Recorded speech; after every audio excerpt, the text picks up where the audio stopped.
खुदा बाप और बेटे और उल कुदस के नाम से आमीन। मसीह में आप सब की सलामती हो। बहार कॉलोनी कोट लखपत लाहौर से मैं एंड्रू इसाक आपके हुजूर रोज़मर्रा की तलावतें लेकर हाजिर होता हूँ। तो मेरे अजीज़ों, आइए हम भरपूर ईमान के साथ आज की तलावतें सुनते हैं। खुदावंद खुदा ने इंसान को लेकर बागे अदन में रखा। हमारे लिए आज की पहली तलावत तकवीन की किताब, उसका दूसरा बाब, 4 से 9 और फिर 15 से 17 आयत तक।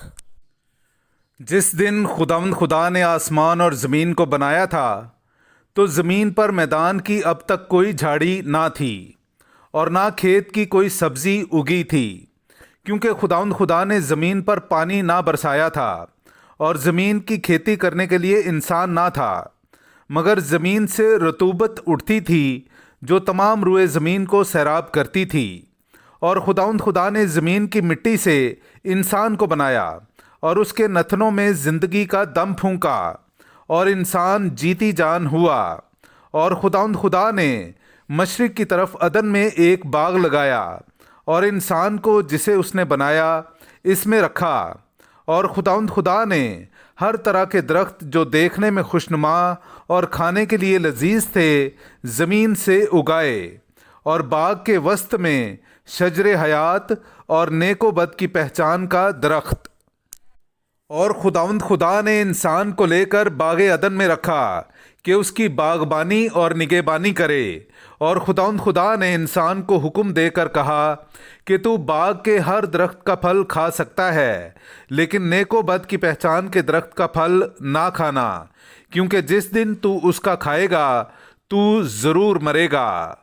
पाक कलाम का पढ़ा और सुना जाना हम सब के लिए बाइस बरकत हो। खुदा का शुक्र हो। ऐ मेरी जान, खुदावंद को मुबारक है। मेरे अजीज़ों, आइए हम खुदावंद अपने खुदा की हम्दो तारीफ़ करें। मैं आपके सामने पढ़ूंगा ज़बूर नंबर 104, उसकी पहली से दूसरी और फिर 27वीं से 30वीं आयत तक। ऐ मेरी जान, खुदावंद को मुबारक है। ऐ खुदावंद मेरे खुदा, तू नहायत अजीम है, तू जलाल और जमाल से मुलब्बस है, तू नूर को जुब्बा की तरह ओढ़े हुए है, तूने आसमान को साइबान की मानिद फैलाया है। ये सब तेरे मुंतज़िर हैं कि तू वक्त पर उन्हें खुराक दे। जब तू उन्हें देता है तो वो जमा करते हैं, जब तू अपना हाथ खोलता है तो वो अच्छी चीज़ों से सैर होते हैं। जब तू अपना चेहरा छुपाता है तो वो परेशान हो जाते हैं, जब तू उनकी जान ले लेता है तो वो फना हो जाते हैं और अपनी गर्द में लौट जाते हैं। जब तू अपनी रूह भेजता है तो वो खल्क हो जाते हैं और तू रुए ज़मीन को नया कर देता है। पाक कलाम का पढ़ा और सुना जाना हम सब के लिए बाइस बरकत हो। खुदा का शुक्र हो। नाराए हम्द। हमारे बचाने वाले यीशु मसीह ने इंजील के वसीले से मौत को नेस्त और हयात व बका को रोशन कर दिया है। हालेलुया। मेरे अज़ीज़ों, आइए हम आज का इंजीली इक़्तिबास सुनते हैं। इंजील मुक़द्दस बामुताबिक मुक़द्दस मरकस, उसका 7वां बाब, 14वीं आयत से लेकर 23वीं आयत तक। और फिर हुजूम को पास बुलाकर उनसे कहा कि तुम सब मेरी सुनो और समझो। कोई चीज़ बाहर से आदमी में दाखिल होकर उसे नापाक नहीं कर सकती, मगर जो चीज़ें आदमी में से निकलती हैं वही उसे नापाक करती हैं। जिसके सुनने के कान हों वो सुन ले। और जब वो हुजूम के पास से घर में गया तो उसके शागिर्दों ने उससे उस तमसील की बाबत पूछा, और उसने उनसे कहा, क्या तुम भी ऐसे बेसमझ हो?